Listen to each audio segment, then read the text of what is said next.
देखिए, जिस तरह से अभी एडवोकेट वरुण कुमार सिन्हा उनको हम लोग सुन रहे थे और इनका जो कहना था कि जिस तरह से जो वजू वाला एरिया है इस मामले पे हम लोग पहले भी चर्चा कर चुके हैं कि उसको घेरने की, वहाँ पाबंदी लगाने की, और इसके साथ साथ अब वो मामला कोर्ट के संज्ञान में है, लिहाजा इस मामले पर उचित जो एक निर्देश जो है वहाँ के वाराणसी के डीएम को दिया गया है कि उस स्थान को संरक्षित करें, उसको घेर करके उस जगह पे अब किसी को जाने की इजाज़त नहीं होगी, और एक जब तक इस मामले पे पूर्ण तौर पर एक सुनवाई नहीं हो जाती है। इसके साथ ही जो नमाज वाले पोर्शन है, उस नमाज वाले पोर्शन में वहाँ तो कहा गया कि आप नमाज दे सकते हैं, और इस मामले को जिस तरह से बाकायदा कोर्ट के संज्ञान में आया और इस मामले पर अगली जो तारीख मुकर्रर की गई है, तो उस अगली तारीख पर बाकायदा अब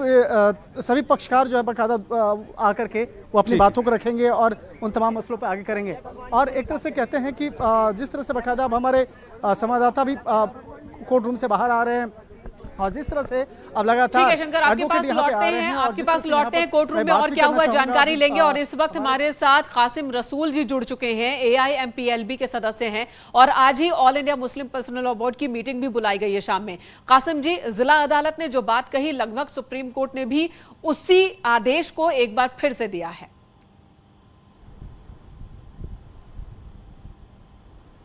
नहीं, ये बात सही नहीं है जो मैं आपके आदमी को सुन रहा था। देखिए, सुप्रीम कोर्ट की पूरी प्रोसीडिंग से मैं भी कनेक्टेड हूँ। सुप्रीम कोर्ट ने ये बात कही है कि वो जो शिवलिंग पर जो प्रोटेक्शन है उतनी जगह को प्रोटेक्ट किया जाएगा, नमाज अदा होगी, और ये स्टे वाला एप्लीकेशन 19 को सुना जाएगा। 19 को सुना जाने का ये मतलब नहीं है कि उन्होंने स्टे नहीं दिया आज की तारीख में। वो इस बात सिर्फ इतनी सी थी कि प्लेंटिफ मौजूद नहीं थे सुप्रीम कोर्ट में। प्लेंटिफ को आज होना था, उसके अंदर उन्होंने ये कहा उनके वकील ने कि उनकी वो हार्ट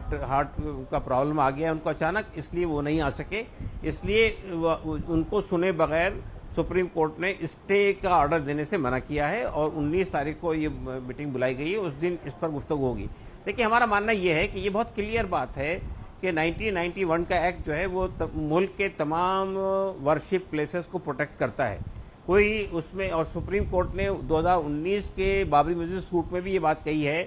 कि कोई नया विवाद नहीं खड़ा होगा, और 1991 के एक्ट जो है वो तमाम मसाजिद को प्रोटेक्ट करता है। 15 अगस्त 1947 को जिस मस्जिद, जिस मंदिर, जिस गुरुद्वारा और जिस चर्च की जो पोजीशन थी वो वैसे ही बाकी रहेगी। तो ये जो इलाहाबाद ये जो बनारस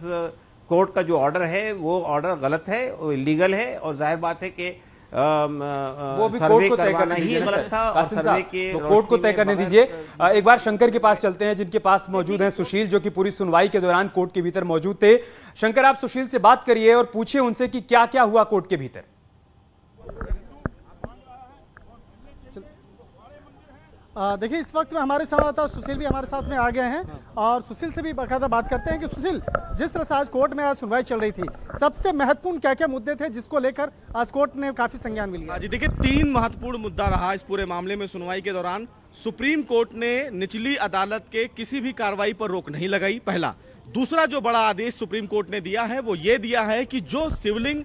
का दावा किया जा रहा है उस शिवलिंग वाले एरिया को फिलहाल प्रोटेक्शन देने के लिए कहा है। जो फिलहाल निचली अदालत का आदेश था जिसमें यह कहा गया था कि 20 लोग ही नमाज अदा कर सकते हैं, उस पूरे फैसले को फिलहाल सुप्रीम कोर्ट ने रोक लगा दिया है, यानी कि नमाज अदा कर सकते हैं, और प्रोटेक्शन जो है वो वाराणसी के डीएम उस पूरे एरिया को देंगे। उजू को लेकर एक बड़ा विवाद फिलहाल सुप्रीम कोर्ट में आया, और ये कहा गया कि जो उजू सेंटर है बिना उजू के फिलहाल नमाज अदा नहीं की जा सकती है। इस पर यूपी सरकार के तरफ से पेश सॉलिसिटर जनरल ने यह कहा कि उजू फिलहाल मस्जिद के उस परिसर का हिस्सा नहीं है, क्योंकि उजू आप बाहर से भी कर सकते हैं। तो फिलहाल कोर्ट ने यह आदेश दिया है कि उजू आप बाहर से करके नमाज फिलहाल आप मस्जिद में अदा कर सकते हैं, लेकिन जो प्रोटेक्शन फिलहाल वाराणसी कोर्ट ने यह कहा था कि 20 से ज्यादा लोग नहीं आ सकते हैं नमाज के लिए, वो प्रोटेक्शन फिलहाल कोर्ट ने हटा दिया है। 19 मई को इस पूरे मामले में सुप्रीम कोर्ट सुनवाई करेगा। सुप्रीम कोर्ट ने इस पूरे मामले में 9 पक्षकारों को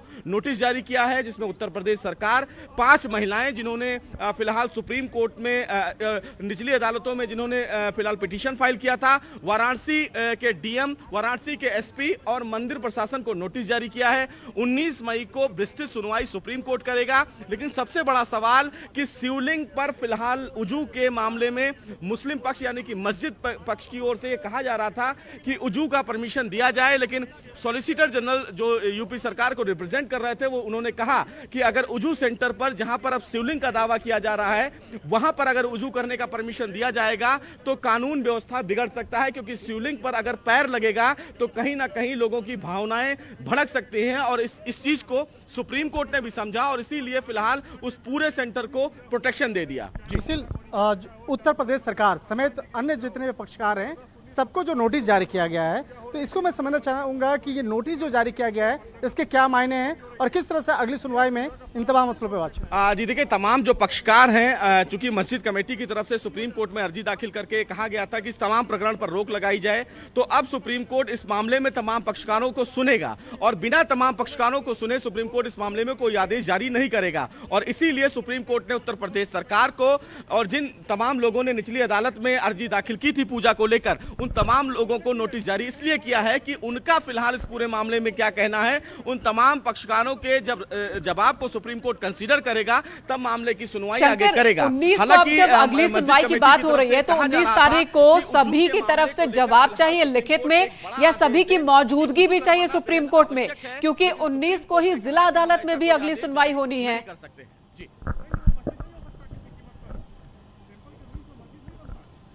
19 तारीख को जिला अदालत में भी सुनवाई होनी है, यहाँ भी सुनवाई होनी है, तो इस मसले को आप कैसे देखते हैं?